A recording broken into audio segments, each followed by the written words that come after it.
परमेश्वर के दैनिक वचन। अंत के दिनों का कार्य वचनों को बोलना है। वचनों के माध्यम से मनुष्य में बड़े परिवर्तन किए जा सकते हैं। इन वचनों को स्वीकार करने पर इन लोगों में हुए परिवर्तन उन परिवर्तनों की अपेक्षा बहुत अधिक बड़े हैं जो चिन्हों और अद्भुत कामों को स्वीकार करने पर अनुग्रह के युग में लोगों पर हुए थे। क्योंकि अनुग्रह के युग में हाथ रखने और प्रार्थना से दुष्टात्माओं को मनुष्य से निकाला जाता था, परंतु मनुष्य के भीतर का भ्रष्ट स्वभाव तब भी बना रहता था।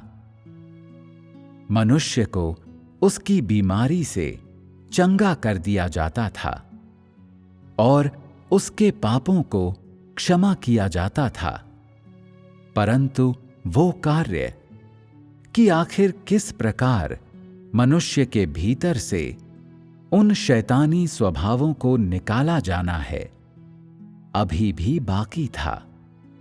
मनुष्य को केवल उसके विश्वास के कारण ही बचाया गया था और उसके पापों को क्षमा किया गया था, परंतु उसका पापी स्वभाव उसमें से निकाला नहीं गया था और वो तब भी उसके अंदर बना हुआ था।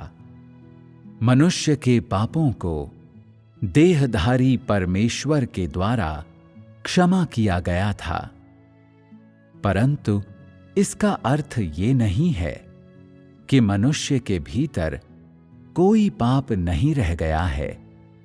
पाप बलि के माध्यम से मनुष्य के पापों को क्षमा किया जा सकता है, परंतु मनुष्य इस मसले को हल करने में पूरी तरह असमर्थ रहा है कि वो कैसे आगे और पाप नहीं कर सकता है और कैसे उसके पापी स्वभाव को पूरी तरह से दूर किया जा सकता है और उसे रूपांतरित किया जा सकता है।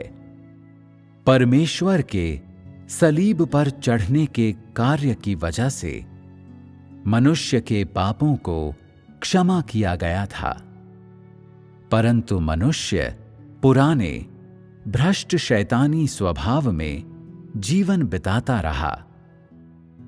ऐसा होने के कारण मनुष्य को भ्रष्ट शैतानी स्वभाव से पूरी तरह से बचाया जाना चाहिए, ताकि मनुष्य का पापी स्वभाव पूरी तरह से दूर किया जाए और वो फिर कभी विकसित न हो, जो मनुष्य के स्वभाव को बदलने में सक्षम बनाए। इसके लिए मनुष्य के लिए आवश्यक है कि वो जीवन में उन्नति के पथ को, जीवन के मार्ग को और अपने स्वभाव को परिवर्तित करने के मार्ग को समझे।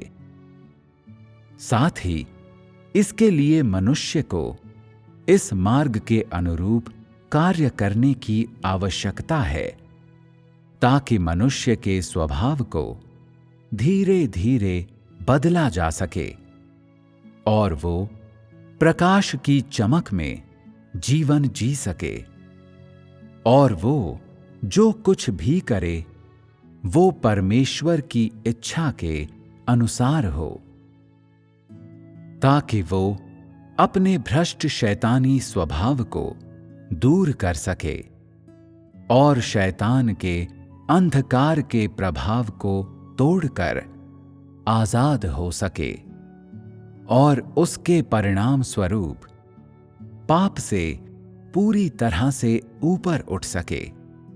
केवल तभी मनुष्य पूर्ण उद्धार प्राप्त करेगा।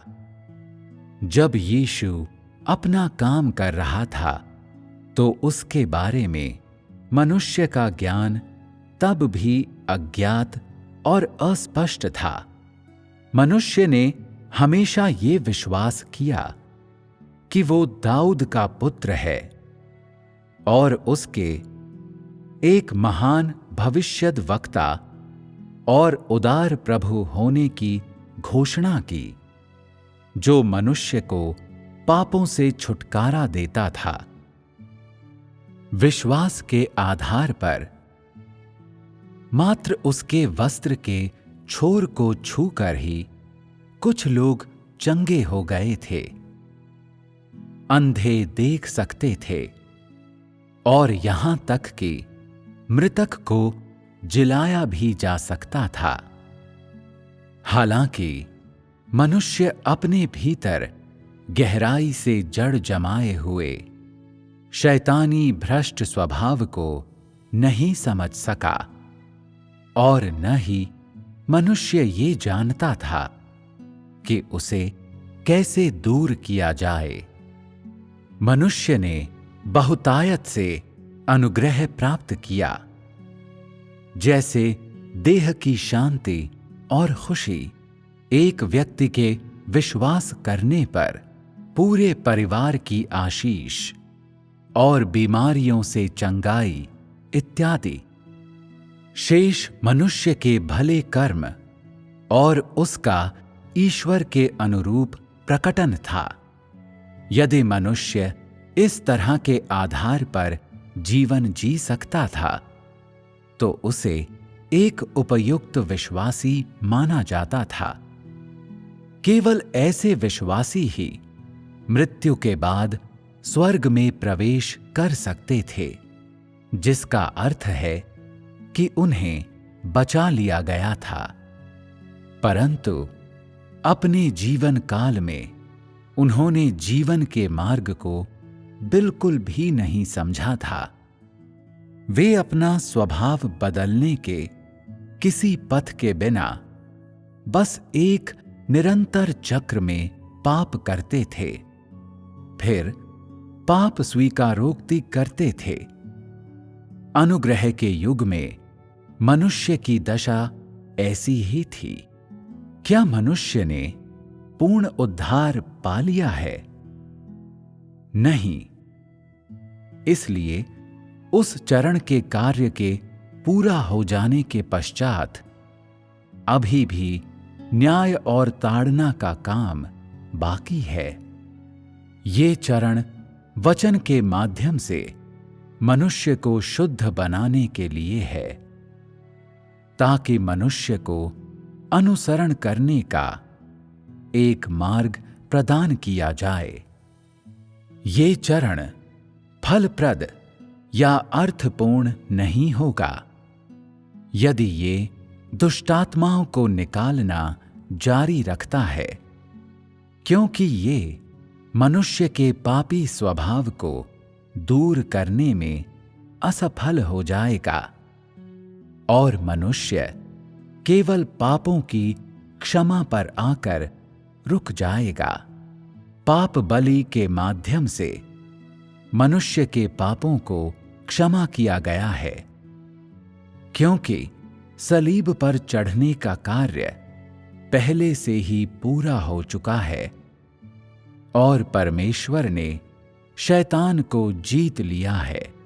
परंतु मनुष्य का भ्रष्ट स्वभाव अभी भी उसके भीतर बना हुआ है और मनुष्य अभी भी पाप कर सकता है और परमेश्वर का प्रतिरोध कर सकता है। परमेश्वर ने मानव जाति को प्राप्त नहीं किया है, इसीलिए कार्य के इस चरण में परमेश्वर मनुष्य के भ्रष्ट स्वभाव को प्रकट करने के लिए वचन का उपयोग करता है और मनुष्य से सही मार्ग के अनुसार अभ्यास करवाता है। ये चरण पिछले चरण की अपेक्षा अधिक अर्थपूर्ण और साथ ही अधिक लाभदायक भी है, क्योंकि अब वचन ही हैं जो सीधे तौर पर मनुष्य के जीवन की आपूर्ति करता है। और मनुष्य के स्वभाव को पूरी तरह से नया बनाए जाने में सक्षम बनाता है। ये कार्य का ऐसा चरण है जो अधिक विस्तृत है। इसलिए अंत के दिनों में देहधारण ने परमेश्वर के देहधारण के महत्व को पूरा किया है और मनुष्य के उद्धार के लिए परमेश्वर की प्रबंधन योजना का पूर्णतः समापन किया है।